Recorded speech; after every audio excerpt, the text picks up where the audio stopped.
Bharuch medical college ખાતે વડાપ્રધાનનો live કાર્યક્રમ અને દીકરીઓ માટે પ્રતિકાત્મક કેન્સર વિરોધી રસીકરણ અભિયાનનો પ્રારંભ। વડાપ્રધાનના હસ્તે અજમેરથી ગર્ભાશયના મુખના કેન્સર વિરોધી રસીકરણ અભિયાનનો રાષ્ટ્રીય સ્તરે પ્રારંભ કરાયો હતો। ભરૂચ જિલ્લામાં પણ આ અભિયાનની આજે શરૂઆત કરાઈ હતી। ભરૂચ જિલ્લામાં અંદાજિત કુલ 13,455 જેટલી તમામ 14 વર્ષની દીકરીઓને આવરી લેવાનું આયોજન કરાયું છે।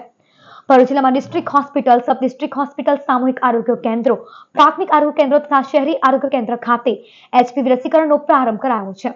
પ્રથમ તબક્કામાં ધોરણ 9માં અભ્યાસ કરતી આશરે 14 વર્ષની કિશોરીઓને આ રસી આપવાની શરૂઆત કરાઈ છે। Bharuch medical college civil hospital ખાતે મુખ્ય આરોગ્ય અધિકારી ડોક્ટર એચ.એસ. પટેલ, સિવિલ સ્ટાફ સહિતની હાજરીમાં સર્વાઇકલ કેન્સર સામેની રસીકરણ ઝુંબેશનો આરંભ કરાયો હતો। આજ રોજ આપણા માનનીય પ્રધાનમંત્રી નરેન્દ્ર મોદી સાહેબ દ્વારા આજે એચપીવી વેક્સિન જે મહિલાઓમાં સર્વાઇકલ કેન્સર એટલે કે ગર્ભાશયના મુખનું કેન્સર થાય છે જે અટકાવવા માટે એચપીવી વેક્સિનનું લોન્ચિંગ કરવામાં આવેલું છે।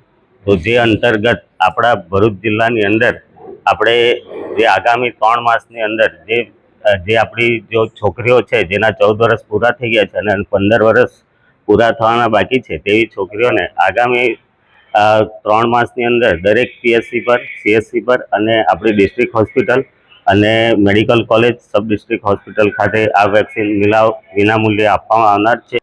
એચપીવી વેક્સિન એ અસંખ્ય ની માત્રામાં, લાખોની માત્રામાં યુવા દીકરીઓ તથા મહિલાઓને કેન્સર મુક્ત રાખશે।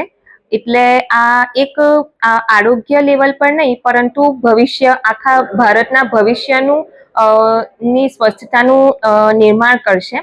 એચપીવી વેક્સિન એ કેન્સર થતું અટકાવવા માટે છે।